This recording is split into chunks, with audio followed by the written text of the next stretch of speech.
भारतीय जनता पार्टीचं दिखाऊ स्वरूपाचं राष्ट्रप्रेम, दुसऱ्याला उपदेश करण्याकरता राष्ट्रभक्ती आणि आम्ही कसे राष्ट्रीय आहोत, आम्ही कसे देशप्रेमी आहोत, आम्ही कसे राष्ट्रभक्त आहेत आणि बाकीचे कसे पाकिस्तानचे त्या ठिकाणी हितचिंतक आहेत, हे सातत्याने दाखवून ज्या भारतीय जनता पार्टीने आपलं संपूर्ण राजकीय आयुष्य या एकाच विषयाकरता वेचलं, त्या भारतीय जनता पार्टीचा खरा चेहरा काल दुबईमध्ये झालेल्या हिंदुस्थान पाकिस्तान क्रिकेट मॅचेसमधून बाहेर पडलेला आहे।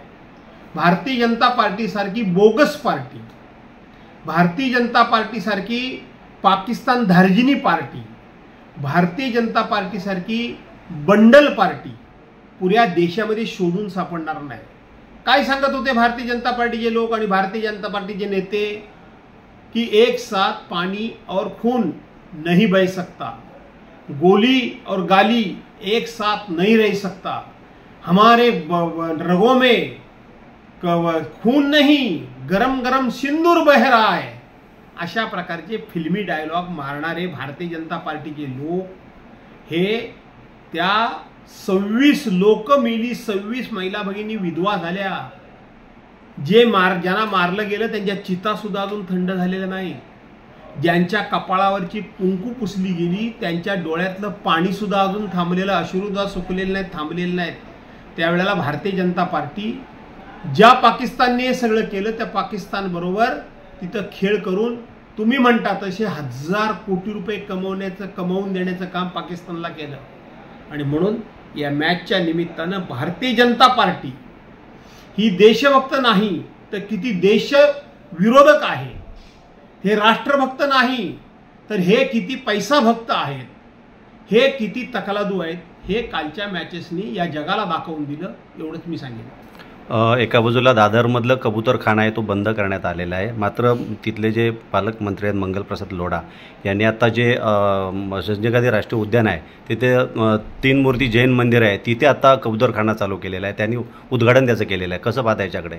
असं आहे की भारतीय जनता पार्टी ही भारतीय जनता पार्टी फक्त दुसऱ्याला दोष देणं, टीका करणं, आरोप करणं आणि आपली कशी पार्टी विथ डिफरन्स, आपणच कसे सज्जन आहोत, सभ्य आहोत हे दाखवण्याचं काम भारतीय जनता पार्टी करते।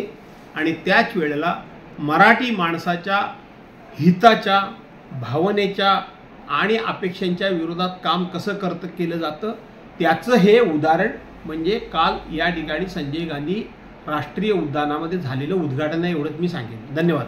आज संपूर्ण म्हणजे जिल्ह्यामध्ये किंवा पूर्ण महाराष्ट्रामध्ये तालुकावर ओबीसी किंवा कुणबी समाजाने निवेदनं दिलेली आहेत की जो मराठा समाजाच्या हितासाठी किंवा आरक्षण मिळण्यासाठी महाराष्ट्र शासनाने GR काढलेला आहे, मात्र त्यांचं म्हणणं आहे की हा GRच पूर्णपणे बंद करा। आणि अजून एक दुसरी त्यांची मागणी येते की जे जमिनीचा जो त्यांचा प्रश्न आहे तोही कुणबी समाजाचा पुढे येतोय, हे सर्व कसं बघताय? कारण एका बाजूला मराठा समाजाला GRच्या माध्यमातून मदत सरकार करते, मात्र एका बाजूला ओबीसी समाजही रस्त्यावर उतरताना दिसतोय।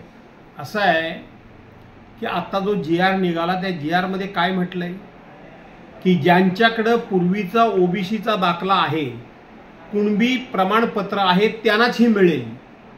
मग इतके वर्ष जर त्यांच्याकडे खरोखर कुणबी प्रमाणपत्र होतं आणि त्यांना जर संधी मिळाली नसेल तर त्यांची संधी डावलली गेली नाही का? डावलली गेली नाही का? असं कुठे आत्ता म्हटलंय का की कुणीही अर्ज करा आणि त्यांना कुणबी प्रमाणपत्र मिळवा आणि त्यांनी ओबीसी मध्ये येऊन त्या ठिकाणी आरक्षणाचा लाभ मिळवावा, असं कुठं म्हटलंय का? असं कुठेही म्हटलेलं नाही। त्यांच्याकडे जर पूर्वीचं प्रमाणपत्र असेल तर मग आतापर्यंत त्यांना संधी का दिली गेली नाही, किंबहुना त्यांचा हक्क डावलला गेला, असाच त्याचा अर्थ होतो। हे जाणीवपूर्वक सरकार करते।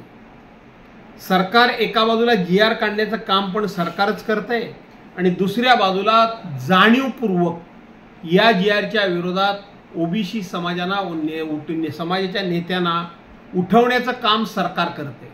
सरकारमधले मंत्री, एक मंत्री मराठा समाजाच्या आरक्षणाच्या बाजूने बोलणार, दुसरा मंत्री ओबीसीच्या आरक्षणाच्या बाजूने बोलणार आणि तिसरा मंत्री लांबून फक्त मजा बघणार, हे सगळं चाललेलं आहे।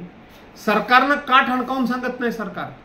कारण हे आरक्षण 2013-14 मध्ये काँग्रेस राष्ट्रवादी काँग्रेसने पहिलं दिलं. त्या दिवशी त्या मंत्रिमंडळामध्ये मी होतो. स्पष्टपणे या मसुद्यामध्ये म्हटलेलं आहे की ओबीसीचं कुठेही आरक्षणाला धक्का न लागता मराठा समाजाला आरक्षण दिलं जाईल. कोण असं म्हणालं की ओबीसीचं आरक्षण काढून घ्या आणि मराठा समाजाला द्या?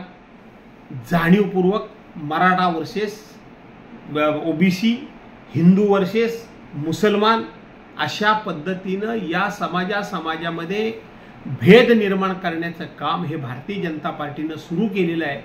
त्याचा हा परिपाक आहे. यापेक्षा त्याच्यावर मला काय भाष्य फार करण्याची आवश्यकता वाटत नाही. टाइम्स डिजिटलला लाईक करा, शेअर करा, सबस्क्राईब करा आणि बेल आयकॉन दाबायला विसरू नका. Times digital.